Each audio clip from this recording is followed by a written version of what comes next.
Good morning, all of you.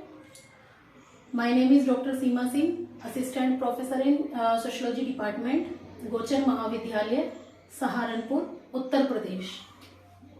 आज हमारा topic है सामाजिक समूह। सामाजिक समूह क्या होते हैं और व्यक्तियों का इनसे क्या संबंध होता है। देखिए, प्राचीन काल से ही मनुष्य समूह में रहता आया है। अकेला मनुष्य कभी नहीं रह सकता है ना।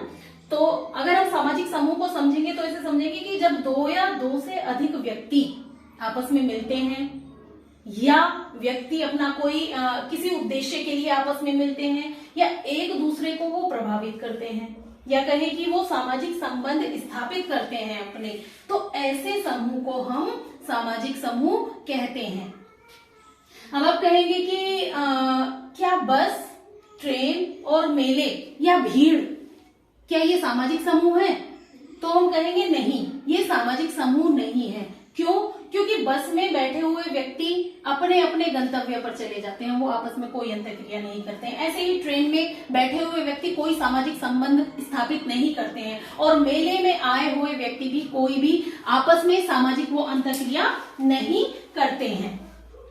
तो इसलिए क्यों? क्योंकि ये भौतिक रूप से तो समीप होते हैं लेकिन आपस में कोई अंतर्क्रिया नहीं करते हैं, कोई सामाजिक संबंध नहीं बनाते हैं, एक दूसरे को प्रभावित नहीं करते हैं, है ना।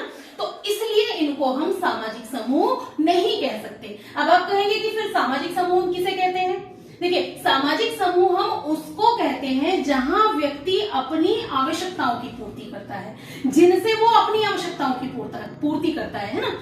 जैसे कि सबसे जो बुनियादी उदाहरण है सामाजिक समूह का वो है परिवार में जब एक बच्चा जन्म लेता है तो वहीं से वो सारी चीजें सीखना शुरू कर देता है, वहीं से परिवार से ही उसका समाजीकरण शुरू हो जाता है होना, है ना। परिवार से ही वो अपने माता पिता से सुरक्षा की भावना सीखता है। छोटा बच्चा जब वो होता है तो, है ना, तो वो क्या सुरक्षा की भावना वहां से सीखता है, अपनी सारी मूल आवश्यकताओं की पूर्ति वो वहीं से करता है, अपना एक लक्ष्य वो वहीं से निर्धारित करता है ना। अपनी मूल आवश्यकताओं की पूर्ति जैसे खान पान, रहने के लिए घर, कपड़ा, वो सब वहीं से उसकी पूर्ति होती है ना।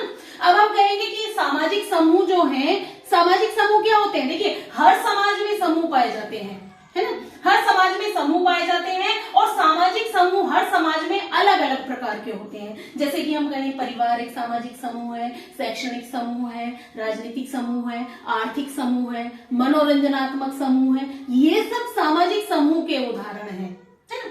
अब हम कहें एक समाजशास्त्री होने के नाते मैं बात करूंगी ओकबर्न और निमकोफ की। ओकबर्न और निमकोफ ने ये कहा है कि जब कभी दो या दो से अधिक व्यक्ति मिलते हैं, एकत्रित होते हैं, तो वो एक दूसरे पर प्रभाव डालते हैं, तो वो एक सामाजिक समूह का निर्माण करते हैं। देखिए, इन्होंने ये कहा कि जब कोई व्यक्ति, दो या दो से अधिक व्यक्ति मिलते हैं और एक दूसरे पर प्रभाव डालते हैं तो वो सामाजिक समूह का निर्माण करते हैं। जैसे हम कहें कि दो साइकिल सवार अगर आ रहे हैं, उदाहरण के रूप में हम कहें कि दो साइकिल सवार आ रहे हैं और वो आपस में टकरा जाते हैं, टकराने के बाद वो गिर जाते हैं और गिरने के बाद क्या करते हैं? आपस में कोई अंतर्क्रिया नहीं करते हैं और उठ करके अपने अपने गंतव्य पर चले जाते हैं। तो क्या हम उसको सामाजिक समूह कह देंगे? नहीं, वो सामाजिक समूह नहीं होगा। सामाजिक समूह कब होगा? जब दोनों साइकिल सवार व्यक्ति टकराएंगे और टकराने के बाद वो आपस में मार पिटाई करेंगे, लड़ाई झगड़ा करेंगे, एक दूसरे को गाली देंगे, तो कहीं ना कहीं वो सामाजिक अंतर्क्रिया कर रहे होते हैं, पारस्परिकता कर रहे होते हैं, अपना सामाजिक संबंध स्थापित कर रहे होते हैं प्रत्यक्ष रूप से,